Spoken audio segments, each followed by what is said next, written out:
आज हम पॉलिनोमियल में रिमाइंडर थ्योरम को समझेंगे।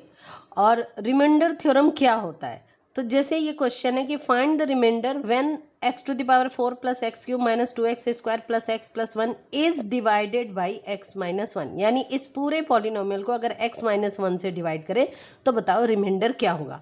तो नॉर्मल वे में हम लॉन्ग डिवीजन मेथड इस्तेमाल करते हैं और उसमें हम इस क्वेश्चन को इस तरह से सॉल्व करते हैं। ये आपने पॉलिनोमियल लिखा और x माइनस 1 से उसको डिवाइड किया, ये एक्चुअल डिवीजन होता है, ठीक है। तो उसको कहते हैं लॉन्ग डिवीजन मेथड। लेकिन हम किस मेथड को यूज़ करेंगे, रिमाइंडर थ्योरम, जिससे हमारा बहुत आसानी से तुरंत आंसर आ जाता है। तो उसके लिए हम क्या कहते हैं, क्योंकि हमें किससे डिवाइड करना है, x माइनस 1, तो हम ये कहेंगे कि x minus 1 is equal to 0, so x is equal to 1। यानी हम x माइनस 1 रखने पे अगर आंसर 0 आता है, ये अगर आपका फैक्टर है, तो फिर x की वैल्यू आई 1। अब ये वैल्यू हम यहाँ पे x की जगह रख देंगे, यानी हमें p1 की वैल्यू निकालनी है। वैल्यू ऑफ दिस पॉलिनोमियल हमें निकालना है।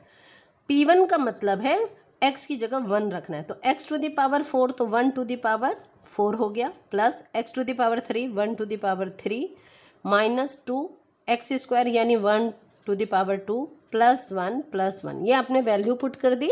अब इसको बस सॉल्व कर दो। 1 टू द पावर 4 1 आएगा, 1 क्यूब 1 आएगा, 1 स्क्वायर 1 और माइनस 2 इंटू 1 माइनस 2 प्लस 1। अब इसे ऐड कर दो, जो पॉजिटिव है उनको आपस में और जो नेगेटिव है उसको आपस में। 1 प्लस 1 प्लस 1 प्लस 1, तो ये हो गया 4 माइनस 2।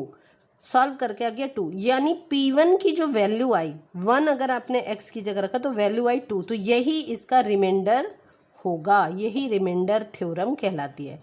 यानी वैल्यू पुट करके आप आंसर निकालोगे। अगर आंसर नॉन जीरो नंबर आता है, 2 3 4 5 या कुछ भी आता है, वही उसका रिमाइंडर होता है।